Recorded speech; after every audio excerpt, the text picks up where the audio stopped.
trabalhando, fiquem lá, mas chame para que a gente possa, para que eles possam ouvir a palavra de Deus. Pastor Zé. Meus irmãos, eu quero com muita alegria saudá-los com a paz do Senhor. Eu sinto muita gratidão ao Senhor por estar com os irmãos, participando dessa festa, e especialmente por ser o aniversário dessa igreja, né? A gente tem a oportunidade de conhecer com tantos detalhes essa caminhada, que já são aí mais de 3 décadas, uma boa jornada. Eu quero louvar a Deus por cada irmão que faz parte dessa história. Alguns ainda estão aqui conosco, vivos, acompanharam o começo desse trabalho. Que Deus abençoe com vida longa, com saúde, para que a gente possa celebrar muitos e muitos anos juntos, com todos os servos de Deus que têm feito a história dessa igreja. Eu quero louvar a Deus pela vida de santos homens de Deus que passaram por aqui, pastorearam esta igreja. Alguns já estão com o Senhor, e um dia como esse, a retratação da história traz essas memórias do afeto, do amor que temos por esses queridos pastores, e nos resta agradecer ao Senhor pela vida deles, por Ele ter sido instrumentos do Senhor para abençoar essa igreja. Feliz de estar com meu amigo Demetrios. Demetrios é um amigo de muitos anos, desde quando ele pastoreava igrejas ali na Messejana, já cooperava com ele, e sempre temos uma estreita comunhão de conversas sobre a igreja, sobre o reino de Deus, e é um homem de Deus que o Senhor colocou nesta igreja para pastorear.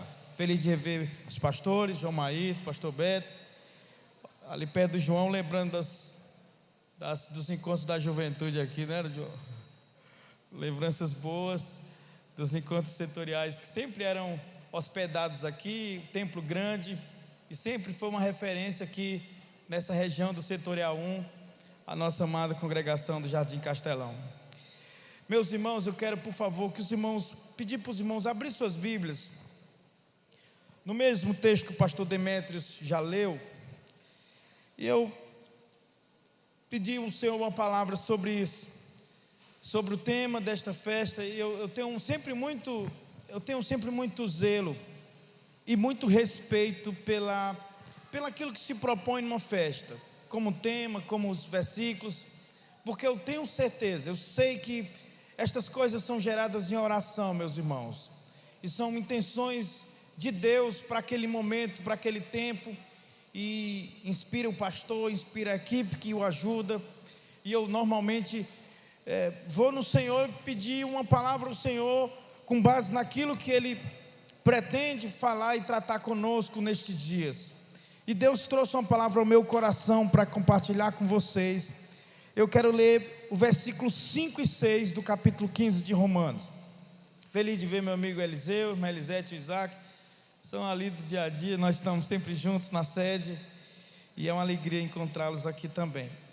Vamos juntos, Romanos capítulo 15, versículo 5, versículo 6, o texto sagrado diz assim: o Deus que concede perseverança e ânimo dê a vocês um espírito de unidade segundo Cristo Jesus, para que com um só coração e uma só voz vocês glorifiquem ao Deus e Pai de nosso Senhor Jesus Cristo. A igreja pode dizer amém? Amém. Meus irmãos, nós temos ministrado tanto sobre unidade na nossa igreja, e esse é o ano da unidade. Deus tem inspirado o nosso pastor, e a gente tem compreendido que é um fluxo que Deus direciona os nossos esforços. Praticamente todos os grandes eventos da nossa igreja esse ano têm trilhado esse caminho e esse tema da unidade. Os eventos dos ministérios de juventude, de casais, eventos de senhoras, a nossa festa, e eu já antecipo isso agora, do dia 7 de setembro, também será sobre esse tema da unidade. E a igreja vive e respira isso, e eu tenho certeza que há no coração de Deus a intenção de não só nos alertar quanto ao papel e o valor da unidade, mas também nos tornar cônscios daquilo que Deus espera de nós em relação aos novos e futuros desafios dessa igreja. A gente celebra um dia como esse, e eu, o tempo todo nas congregações, participando de festas de aniversário, e sempre me vem à mente isto, porque nós celebramos e ao mesmo tempo fazemos história. O curso da igreja, meus irmãos, é ininterrupto. Nós não estamos numa linha de chegada, nós estamos em plena jornada. Paramos um pouquinho, celebramos até onde chegamos, mas a vida continua e a gente segue caminhando. E enquanto seguimos caminhando, a história está acontecendo. Se Deus não tiver voltado, daqui a 18 anos, já é um jubileu de ouro.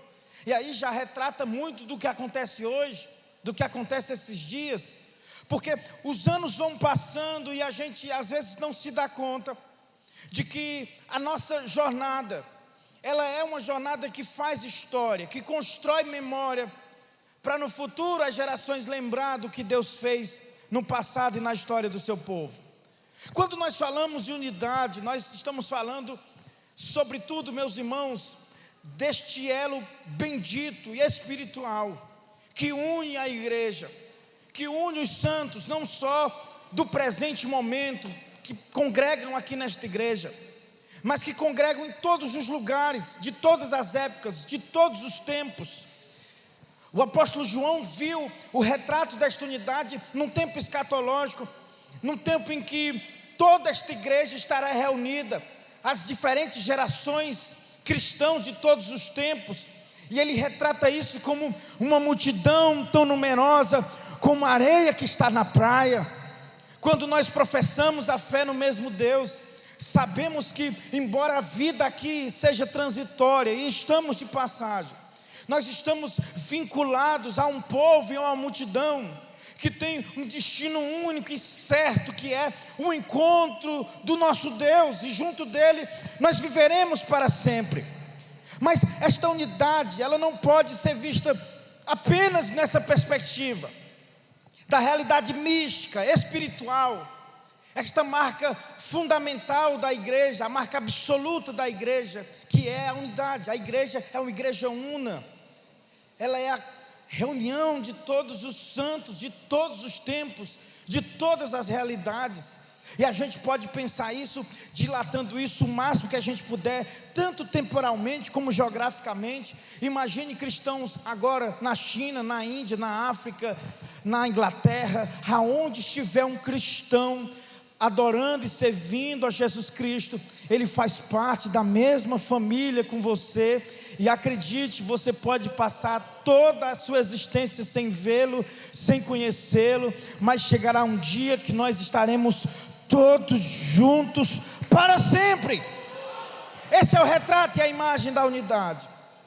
E Deus sempre teve muitas preocupações sobre isso. O próprio Cristo orou pela unidade. Os apóstolos falaram de unidade. Pedro falou, Paulo falou, João falou. E especialmente Paulo foi talvez aquele que mais deu importância ao tema da unidade, porque ele lidou, e os desafios do seu tempo e do seu pastoreio requeria dele esta abordagem quase que permanente, porque a unidade e o tema da unidade se torna necessário justamente no contexto e no ambiente em que nós somos desafiados a vivenciar o amor na prática. Isso para Paulo foi desafiador, sobretudo porque o seu ministério foi um ministério direcionado aos gentios, e ao plantar igreja no mundo gentílico, Paulo teve muitas vezes a dificuldade de ver irmãos congregarem que vivenciavam na sua vida antes de Cristo diferenças étnicas, diferenças por vezes inconciliáveis. É o retrato que a gente tem em Romanos, em Coríntios, judeus congregando no mesmo lugar com gentios, com pessoas que outrora eram do paganismo. Meus irmãos, eram pessoas que não convergiam, que não tinham uma visão de mundo comum, e que por vezes estavam em oposição, em conflito. E o que é maravilhoso, e por isso que a unidade é um tema que não pode deixar de ser retratado, é que ela não é só uma expectativa e um anseio de Deus, como ela é um dever. Afinal de contas, a nova vida em Cristo nos faz vivenciar uma mesma natureza, um mesmo Espírito, que é a própria natureza de Deus. E é nesse ponto que Paulo ancora a sua pregação, para falar para esta igreja de pessoas de diferentes matizes culturais, de diferentes realidades, de que essas diferenças, elas fazem parte de um contexto anterior ao Evangelho. Quando somos banhados pela cruz de Cristo, as diferenças, as oposições, os conflitos, as indisposições, tudo isso fica para trás, porque agora estamos emanados da aliança do Calvário. O Calvário nos une grandes e pequenos, ricos e pobres, gente de todas as raças, de todas as etnias, povos que não se unem, povos que não são capazes de conviver no mesmo espaço. Quando chegam ao pé da cruz, os laços poderosos os abraçam, e agora eles tornam uma comunidade só, uma igreja só. Este é o grande milagre da salvação, meus irmãos. É por isso que quando a gente olha para esse retrato da unidade, aí eu quero olhar para o texto, sobretudo versículos 5 e 6 do capítulo 15 de Romanos. Paulo, ele nos dá pelo menos 4 coisas desse retrato da unidade que a gente precisa saber, que a gente precisa levar no coração. E eu desejo que vocês levem no coração esta palavra esta manhã, porque o Senhor espera isso. Meus irmãos, o reflexo da unidade da igreja é evidente nas relações familiares, é evidente nas relações interpessoais do dia a dia da igreja. Ninguém vivencia a vida cristã como um mero espectador de culto. Nós somos parte de uma família. Estas pessoas que compartilham o mesmo espaço que você, elas têm laços tão profundos com você, que mesmo depois que você morrer, você ainda vai encontrar essas pessoas. A gente nunca vai se separar. Laços de sangue, por exemplo, tem a limitação da existência.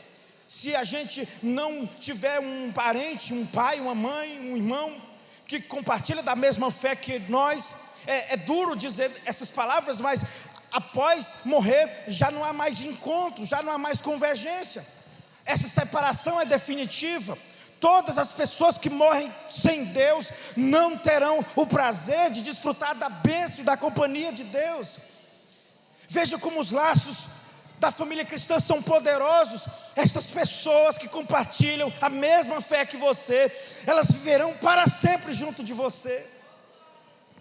Por isso que a vida cristã nesse tempo é quase que um ensaio, e é um processo de aperfeiçoamento, de lapidação, para que a gente consiga, à medida que o Espírito Santo age em nós, aperfeiçoando a gente interiormente, convivamos respeitosamente, praticando esses princípios tão claros do capítulo 15 de Romanos: suportar uns aos outros, acolher uns aos outros, aceitar uns aos outros, preferir honra ao outro. Esses princípios estão aqui, Paulo fala sobre isso. E eu poderia só tratar desses mandamentos de reciprocidade que Paulo trata no capítulo 15.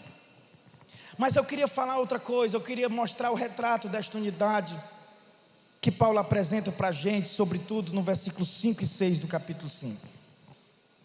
E a primeira coisa que Paulo, ele vai nos mostrar no capítulo 15, versículos 5 e 6, é que a unidade, ela é uma dádiva de Deus. A unidade, ela é obra de Deus em nós. Não são homens que constroem a unidade. Nós não estamos unidos em torno de uma ideologia. Não é um líder messiânico, carismático, influente, que se coloca diante de nós, levanta uma bandeira, uma causa, e agora todos estamos emanados nessa mesma causa. A unidade da igreja é uma dádiva de Deus. Ela é uma obra do Espírito Santo. E só o Espírito Santo pode fazê-la. Cabe a nós acolher esta unidade e preservá-la, e cuidar para que ela não se rompa. Mas ela não é construída apenas pelos esforços e o empreendimento humano. E às vezes a gente pensa isso dessa maneira, e é um erro pensar desta forma. O máximo que a gente vai conseguir é se frustrar, se frustrar com uma experiência do dia a dia, de perceber que por mais que Deus atue em nós, por mais que Deus trabalhe em nós, por mais que o Espírito Santo esteja dentro de nós, nos santificando cada dia, nós somos pessoas difíceis, de difícil trato, de difícil relacionamento. Nós temos manias que são difíceis de serem tiradas de nós. Nós temos orgulhos que praticamente domesticamos. Nós temos dificuldade de amar, de perdoar. Nós temos dificuldade de tolerar aqueles que nos criticam, aqueles que não concordam com a gente. O mundo ideal para nós seria um mundo à nossa imagem e semelhança, de gente que praticamente fosse eco da nossa voz, dos nossos valores, das nossas ideias. Mas o mundo não é assim. O mundo é feito de gente diferente, de gente que discorda, de gente que critica, de gente que nos violenta, de gente que nos quer mal, de gente que nos persegue, de gente que nos calunia. E nesse processo a gente vai percebendo que o esforço de viver em unidade, quando ele é baseado apenas na ação e na força humana, termina na percepção de que nós sempre fracassaremos. Mas graças a Deus, a unidade não é obra nossa, baseada no meu e no teu esforço. Há uma ação de Deus em nós, moldando a gente, trabalhando a gente para viver a unidade que Jesus espera. É por isso que Jesus ora ao Pai pela unidade, porque não é um esforço meramente humano, é uma obra divina.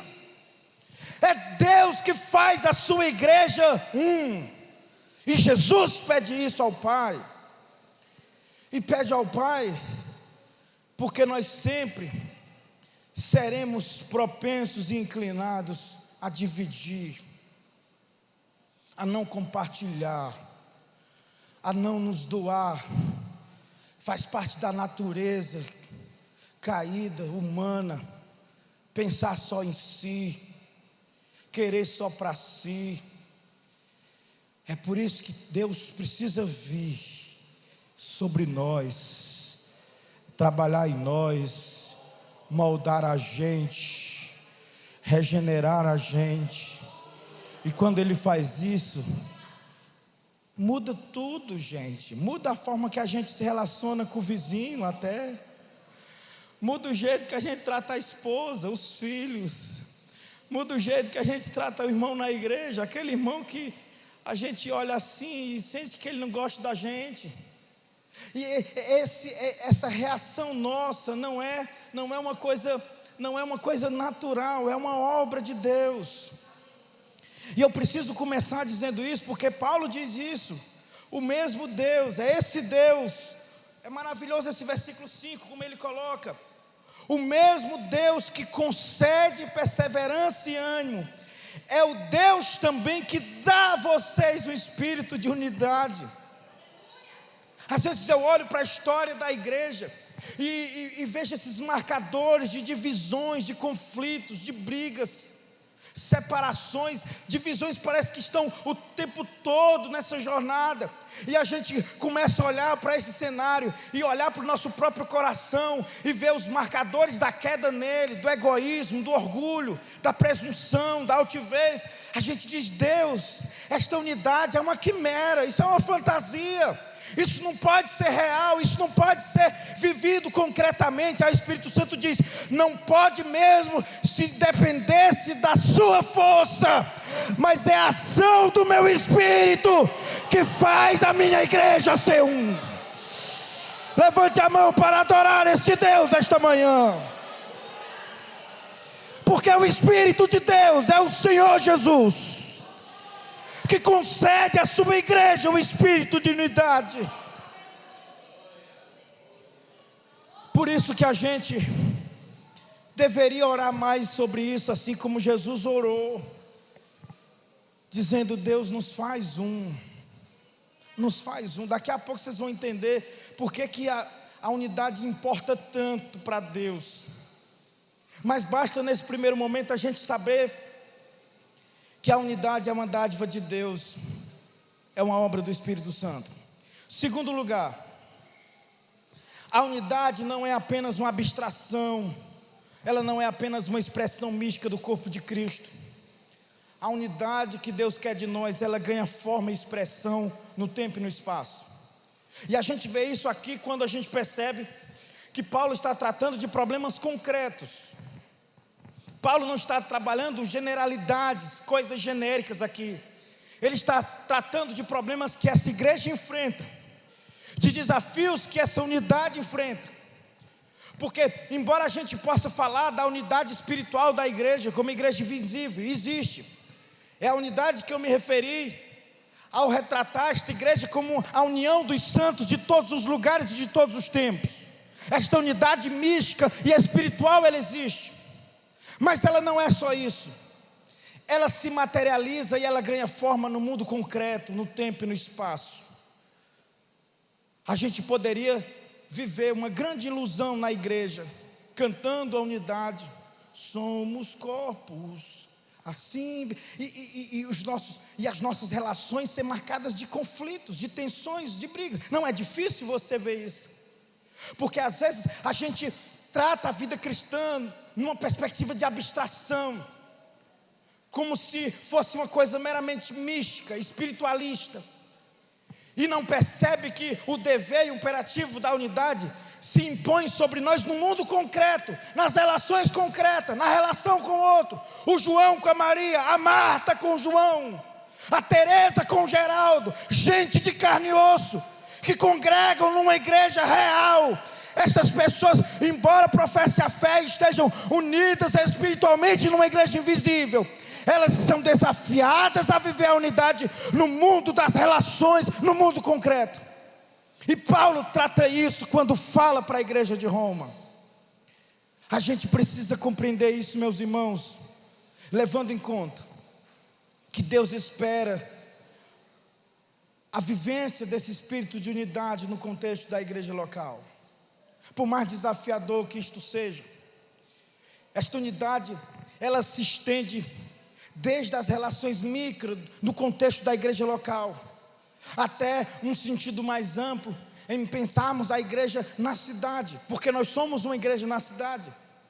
Embora somos uma igreja capilarizada, uma igreja multiplicada em congregações, e às vezes as pessoas têm dificuldade de olhar assim, mas como assim uma igreja? Não, eu sou aqui, nós temos a igreja aqui, ali é outra, nós somos uma igreja na cidade. Por mais que a gente tenha dificuldade de compreender isso dessa forma, no Novo Testamento isso era tão comum. Para vocês terem uma ideia, uma igreja grande no Novo Testamento, ela não tinha um templo grande assim. Por exemplo, a igreja de Éfeso, que é uma igreja que Paulo pregou muito sobre unidade, possivelmente a maior igreja do primeiro século, era uma igreja espalhada na cidade, uma igreja em pequenos grupos por todos os lugares da cidade. Mas quando Paulo vai falar para aquela igreja, ele fala para uma igreja na cidade de Éfeso. Aquela igreja tem muitas lideranças capilarizadas por onde ela está, mas Paulo fala para o pastor daquela igreja, Timóteo. Jesus, ao escrever para aquela igreja, fala para o anjo daquela igreja, embora ela seja uma igreja localizada em muitos lugares da cidade. Esse princípio é tão simples, ele existe desde sempre, e a gente precisa conceber desta forma, porque uma cidade enorme como esta, ela tem desafios comuns, meus irmãos. A obra que Deus está fazendo aqui afeta o Bom Jardim, apesar de vocês não perceberem. O homem ímpio, marginal, viciado que Deus salva aqui e tira do crime, afeta dados, estatísticas da cidade como um todo. A família que Deus retrata, que Deus restaura aqui, afeta dados dessa cidade, de um divórcio que não aconteceu, de filhos que não foram jogados na rua sem pai. Há uma engrenagem que une o trabalho que é feito aqui, pastor Demétrio, com o trabalho que é feito ali na Cajazeira, com o trabalho que é feito mais ali. lá na Expedicionário, lá na Aldeota, e a gente precisa se perceber desta forma, porque a gente tem uma enorme cidade para alcançar, a gente tem uma grande obra a realizar, através dos esforços de cada um de nós, de cada igreja localizada no seu bairro, na sua rua, e a gente precisa se sentir um povo só, uma multidão só, para uma grande batalha que a gente tem a enfrentar, e que não será vencida sem o exercício e a prática da unidade. Esta unidade, ela ganha forma e ela se expressa no tempo e no espaço. É por isso que os desafios da unidade não são iguais. Por exemplo, os desafios da unidade da igreja de Roma é o desafio de conviver o judeu e o gentio. Mas o desafio da unidade de Corinto é o desafio de conviver grupos e facções orgânicas. Aquela igreja está dividida incrivelmente através de grupos de irmãos que se dividiram com afinidades que cada um tinha por um determinado líder.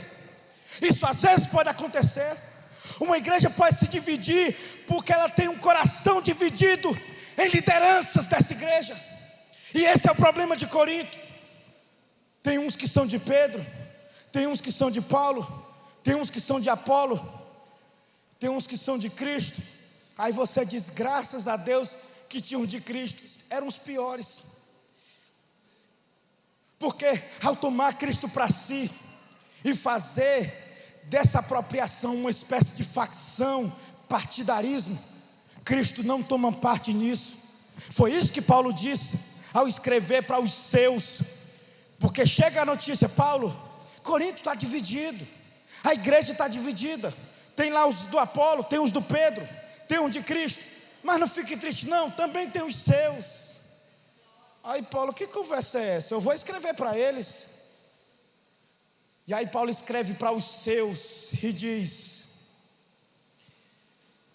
por acaso, vocês que gostam de mim, por acaso eu morri por vocês? Por acaso eu sou o Senhor da igreja?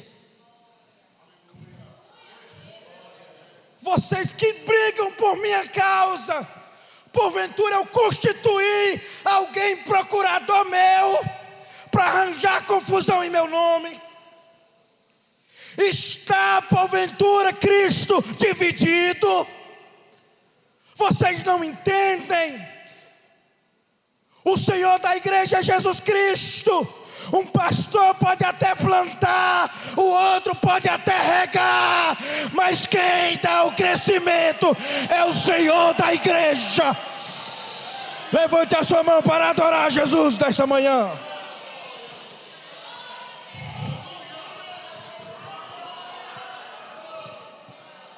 Aleluia. Levante a sua mão, glorifique, gente, porque essa é a verdade de Deus, que a gente não pode deixar de lembrar. Cada igreja tem os seus desafios, mas cada uma delas precisa enfrentá-los para viver em unidade. Toda igreja deve ter uma frente de combate permanente em defesa da unidade. O que está desafiando a unidade aqui? Paulo olha para a igreja e diz, o que está desafiando? Ele enfrenta. A igreja deveria ser um exército armada, pronta para defender a todo custo a unidade. A unidade, é tão sério isso, que Paulo escreve para o irmão de Corinto, para aquele que semeia, para aquele que instiga a divisão, a discórdia. Ele diz, você que está ousando dividir o corpo de Cristo, Deus vai dividi-lo, porque não há algo que ofende mais o coração de Deus do que atentar contra a unidade do seu próprio corpo, do que tirar a paz e a quietude da noiva.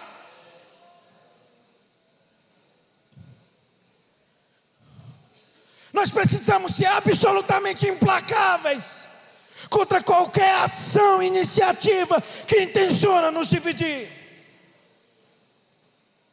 É assim que Paulo trata em Romanos. Mas em terceiro, a unidade, meus irmãos, embora seja uma obra de Deus, ela demanda empenho, dedicação de cada membro do corpo de Cristo. É por isso que Paulo fala dos fracos e dos fortes. E aí ele diz: prefira honra ao outro, se esforce, haja como Jesus agiu. E quando Paulo orienta esses cristãos a fazer isso, ele está dizendo: o resultado da unidade é uma espécie de produto do empenho e do esforço que cada um de nós fazemos para que ela seja uma realidade entre nós. A unidade é resultado do sacrifício que cada um individualmente faz para que ela exista.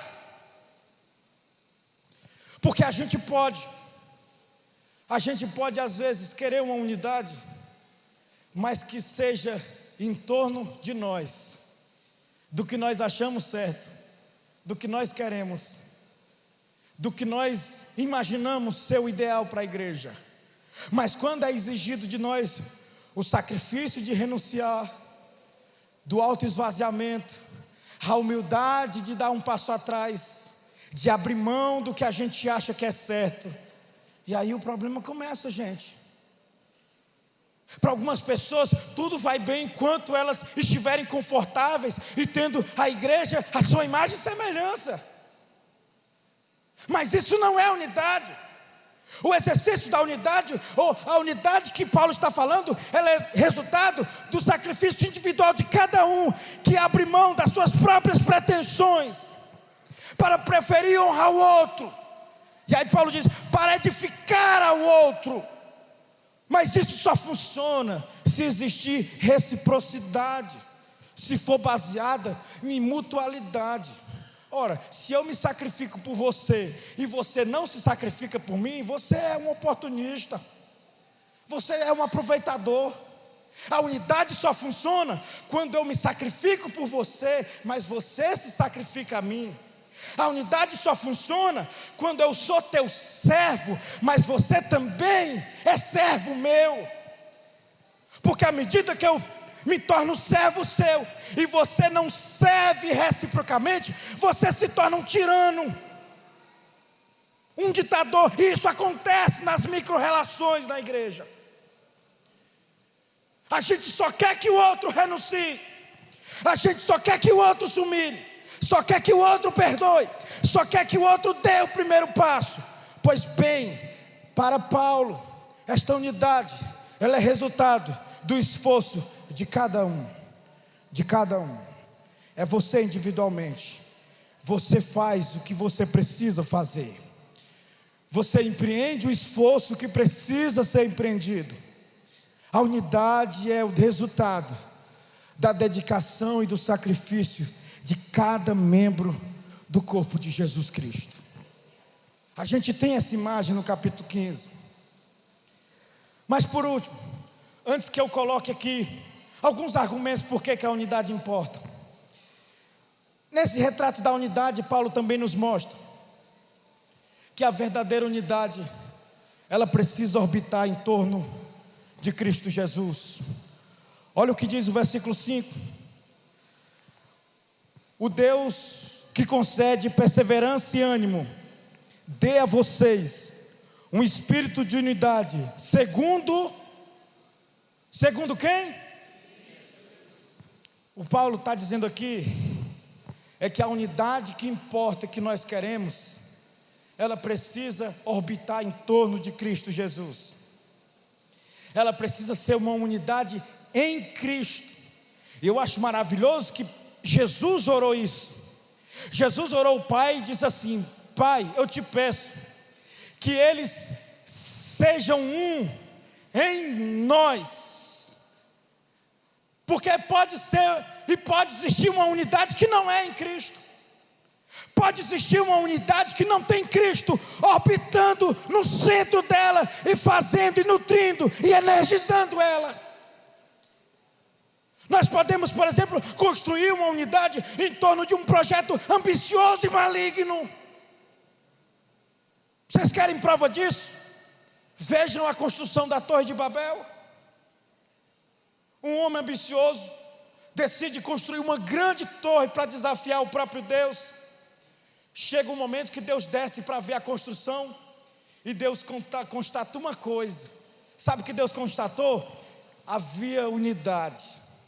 Deus diz: esse povo é como um só, e eu preciso ir lá destruir essa unidade, porque ela é maligna. Ela é uma unidade para o mal, ela é uma unidade para contrariar o meu propósito, ela é uma unidade para afrontar a minha vontade.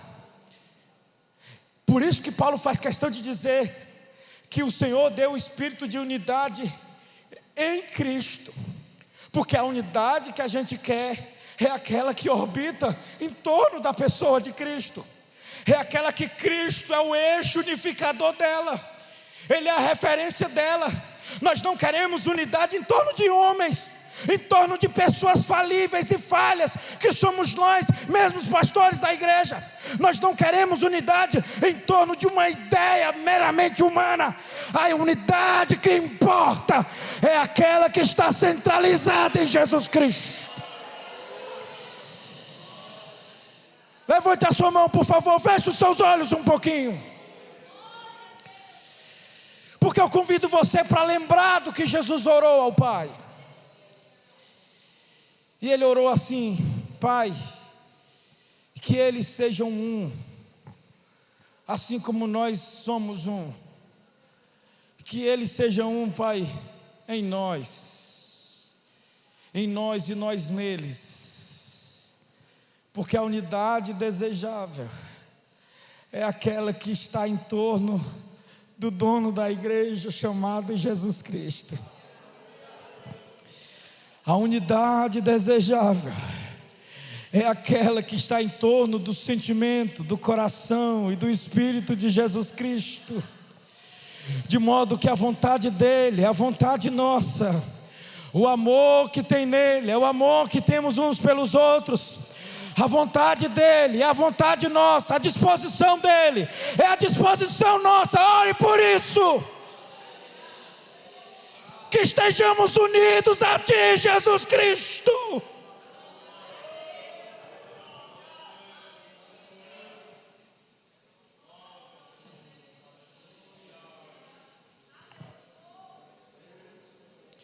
Aleluia, aleluia. Sabe, gente, uma unidade em torno de Cristo demanda uma experiência concreta de conversão, por exemplo. Demanda uma verdadeira regeneração, porque demanda o Espírito dele dentro de nós. Por exemplo, não é possível uma unidade em Cristo se duas pessoas não têm o mesmo Espírito de Cristo, não têm o mesmo sentimento de Cristo. Por isso que grande parte dos problemas que a unidade da igreja enfrenta no contexto da igreja local é falta de conversão, é falta de regeneração, porque um grupo de pessoas não podem ter o Espírito de Cristo se não foram regeneradas por Cristo, se não receberam a vida de Cristo. É por isso que unidade é uma obra de Deus. É por isso que unidade é uma dádiva de Deus para a sua igreja. Eu já estou indo para a reta final desta palavra, mas eu queria nesta conclusão mostrar 3 coisas para os irmãos do porquê a unidade importa tanto para Paulo. Afinal de contas, o que está em jogo, pastor Zean? Por que tanto se fala de unidade, pastor Zean? Por que essa insistência em unidade? O que está em jogo? O que está em jogo? 3 coisas, eu poderia dizer mais, tem muito mais, mas para vocês saberem o quanto vale, o quanto importa a unidade para a igreja. A primeira coisa que está em jogo, sabe o que é? É a continuidade desta obra. Parece ser uma coisa sem valor, mas você quer ver uma obra se acabar, ela se divida. Você quer ver um projeto desmoronar, as pessoas que fazem ele não tenham mais um acordo comum sobre o que tem que ser feito. Jesus disse esse princípio. Certa vez ele está expulsando demônios, e os homens o acusam de fazer isso, impulsionados por espíritos malignos. E ali ele declarou um princípio muito importante da unidade. Ele disse: eu jamais poderia expulsar demônios com a força do demônio, porque um demônio não expulsa outro. Um reino não se volta contra si. E aí ele vai dizer o princípio: porque um reino que se volta contra si, ele não subsiste, ele não permanece. O que está em jogo quando nós falamos de unidade, Igreja de Jesus, esta manhã? Grave isso. Nesses 32 anos de Jardim Castelão, o que está em jogo? Primeiro está em jogo nossa sobrevivência. Grandes igrejas evaporaram do mapa por causa de divisões. Grandes avivamentos se dissiparam como nuvens no vento por causa de divisões. Divisões não colocam em risco só as nossas relações no presente, mas colocam em risco a nossa própria sobrevivência no futuro. É por isso que Jesus ora pela unidade, porque Ele sabe que aquela igreja, no tempo breve, seria massacrada, perseguida, martirizada. Vocês imaginam, meus irmãos, se a igreja primitiva não fosse uma igreja unida? Imagine se essa igreja fosse cheia de denominações, pastores competindo uns com os outros e disputando qual é a verdadeira igreja. Imagina quando Roma decide destruir o último dos cristãos daquele tempo e começa a caçar esses cristãos nas casas, batendo de porta em porta. Vocês imaginam se você tem um falso evangelho permeando e corroendo a unidade daquela igreja? O que tinha de delatores na igreja naquele tempo, de gente entregando os outros, de gente dedurando seus irmãos, de gente entregando seus companheiros para tirar proveito disso, para se dar bem com isso. Sabe o que fez esta igreja forte e poderosa, praticamente invencível nos maiores e mais terríveis desafios que ela enfrentou? A unidade. Satanás mobilizou um exército inteiro para destruir esta igreja. E sabe por que ela ficou de pé? Porque ela experimentava a unidade.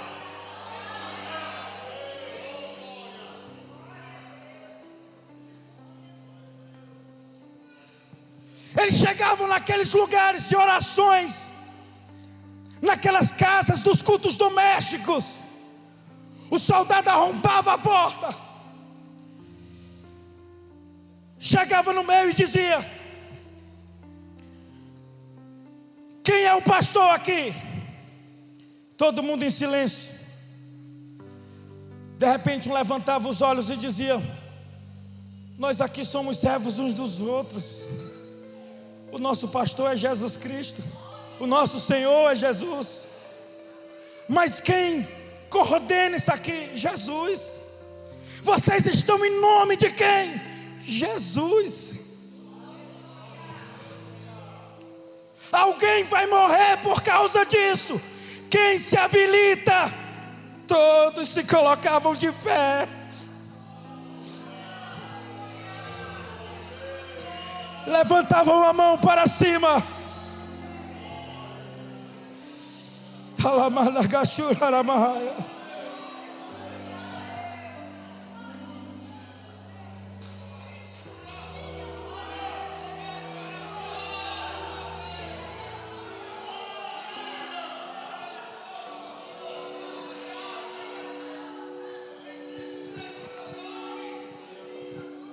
Seu soldado, se vai matar, mata eu. Não, mata eu. Não, sou eu que você tem que fazer isto.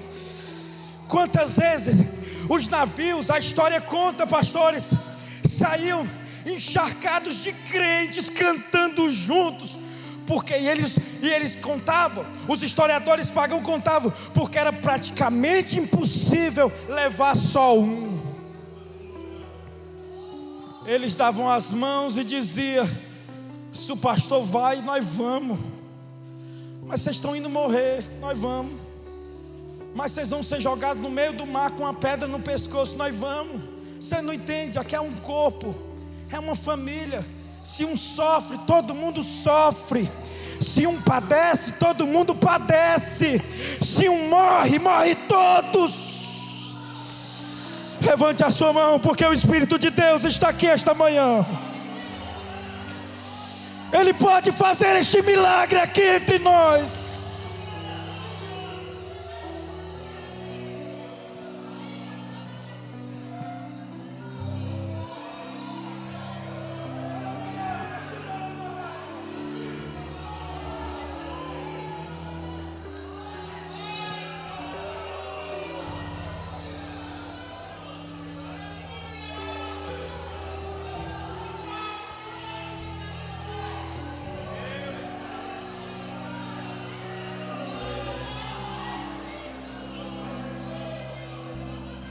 Não importa o que ainda teremos que passar nesse mundo, se a gente estiver unido, nós vamos passar por ondas, enfrentamentos, perseguições, não importa, não importa.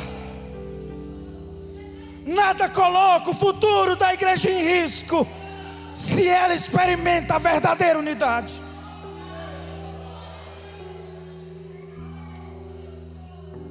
Por que importa tanto a unidade, pastor? Primeiro, porque unidade é uma questão de sobrevivência. Segundo, porque unidade é a autenticação do que a gente fala. Jesus disse: Pai, eles precisam ser um, para que o mundo, quando vê, creia no quanto eu os amo, creia na palavra que eles pregam. Gente, a unidade é o que dá credibilidade, o que a gente prega. A unidade é o selo autenticador da nossa mensagem. A unidade é que faz o mundo olhar admirado e dizer: não pode, não é possível. A regra é não ajudar, a regra é não amar, a regra é não ter compaixão, mas lá dentro eles ajudam, eles amam, eles têm compaixão uns pelos outros. A unidade é o testemunho vivo de que o amor que nós pregamos não é só palavras, não é só uma abstração. A unidade é a prova concreta de que desfrutamos de verdadeira comunhão com Deus. Porque a verdadeira comunhão com Deus, ela é demonstrada na verdadeira comunhão com os nossos irmãos. Ninguém aqui tem um Deus particular para chamar de seu. Deus é Pai nosso. Quer Deus como teu Deus? Pois vem para a mesa e sentar junto dos outros filhos, porque Deus é Pai nosso. Ele é Pai nosso, Ele é Pai de todos. Oh, meus irmãos, eu acho tão maravilhoso isso. Porque a gente é acostumado no mundo em que a gente paga por privilégio, a gente paga pelos primeiros lugares na fila, a gente paga por um atendimento preferencial, a gente dá canetada para ser respeitado na porta de uma empresa, a gente gosta de se sentir importante, distinto. Nós pagamos uma mensalidade mais alta para pertencer a uma classe mais elevada numa associação. Mas com Deus, pode tirar o cavalinho da chuva. Não tem membro VIP. Tem não. Todos passaram e foram banhados pelo mesmo sangue.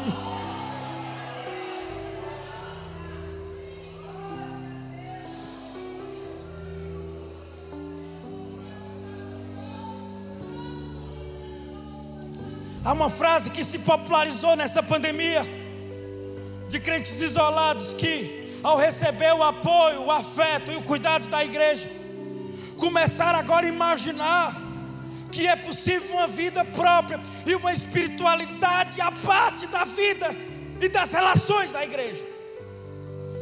Não é difícil você ouvir alguém dizer assim: quem que precisa de igreja? Eu sou a igreja. Ora, ninguém é a igreja. Você está iludido. Não existe nenhuma pessoa que bata no peito e diga: eu sou a igreja. A igreja é sempre nós. Somos a igreja. Somos a igreja. Assim como o seu corpo não é só o seu braço, assim como o seu corpo não é só o seu olho, assim também é a igreja. Ela não é só você individualmente. Deus é Pai de todos, o Espírito é Espírito em todos, a graça é graça sobre todos, a mesa é para todos, o banquete que é servido é para todos.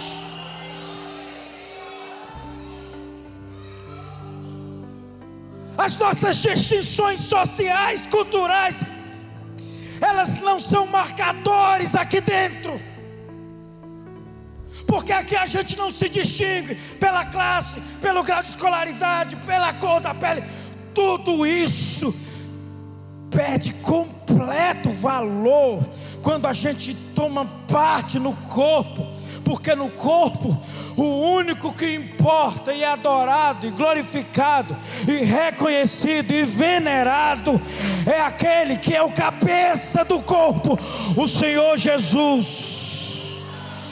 A estrela da manhã, o sol da justiça, o lírio dos vales, o Rei dos reis, o Senhor dos senhores. Levante a sua mão.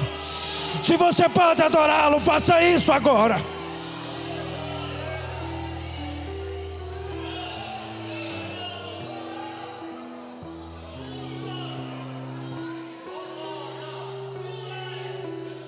Porque nós somos uma comunidade em torno de Jesus de Nazaré. Ele é o personagem central. Todos os demais são só coadjuvantes. Ele é o ator central da peça. Ele é o autor e o consumador da fé. Porque dele, por ele e para ele são todas as coisas. Porque dele é o reino, dele é o poder. Levante a sua mão. Dele é a glória para todos sempre. Levante a sua mão. Esta festa, ela fala de Jesus. 32 anos de Jardim Castelão trata de Jesus, diz respeito a Jesus, faz alusão à obra de Jesus, é glória para Jesus, é louvor para Jesus. Adore a Ele agora.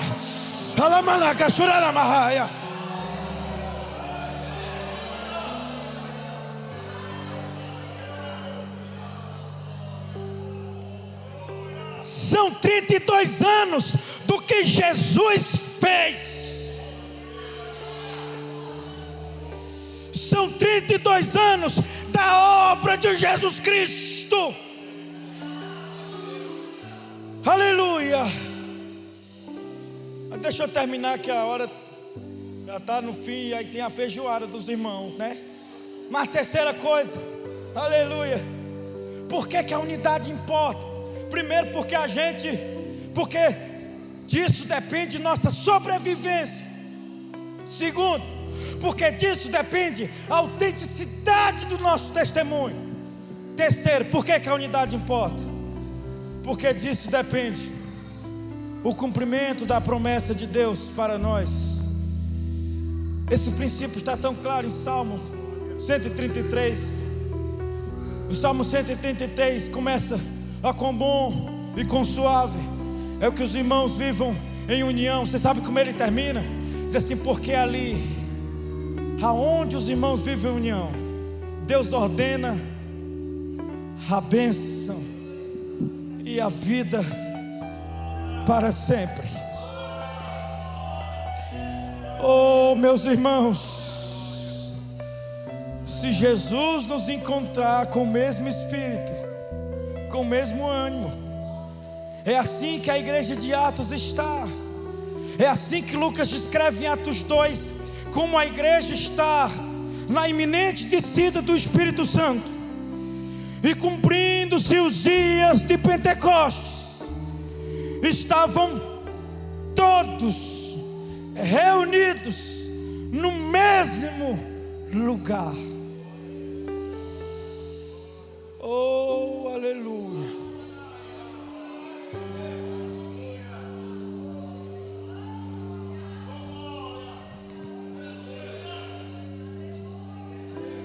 Se a gente se unir, se a gente der as mãos, se Jesus nos conceder o seu espírito de unidade,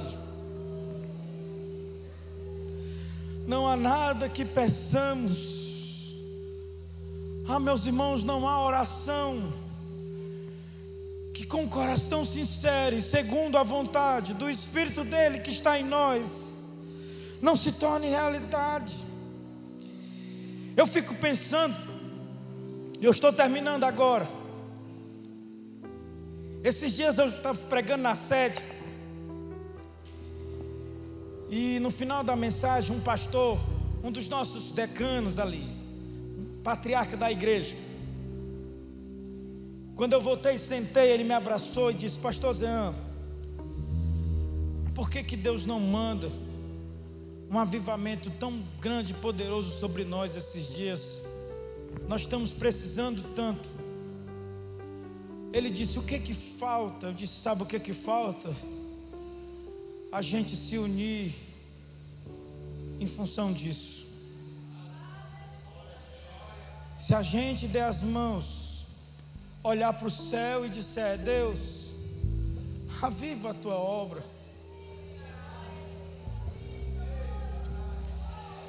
Nossa terra está sedenta, Deus. O mundo está um caos, crise de todo lado, o amor esfriando, irmãos nossos se perdendo, famílias em crise, casamentos se despedaçando. Deus, aviva a tua igreja, aviva o teu povo, Senhor. Espírito de Deus, desce sobre nós. A chuva bendita dos últimos dias, que desceria sobre os filhos, sobre os pais, sobre os anciãos.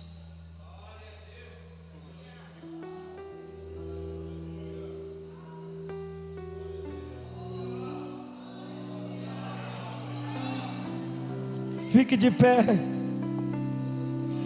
Feche os seus olhos.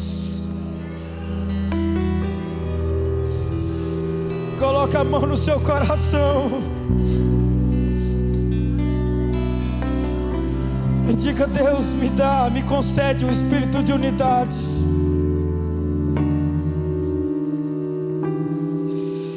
Traz renovo sobre nós, Deus.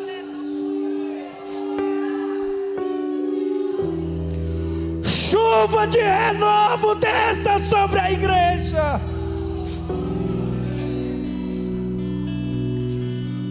O meu Eliseu vai cantar, os irmãos vão cantar um hino e você vai adorar a Deus agora. Se tem alguém aqui que gostaria de uma oração por você, pela sua família, você pode vir enquanto os irmãos adoram. Nós vamos orar por vocês. Nós vamos orar juntos, porque o Espírito de Deus está esta manhã aqui. Aleluia.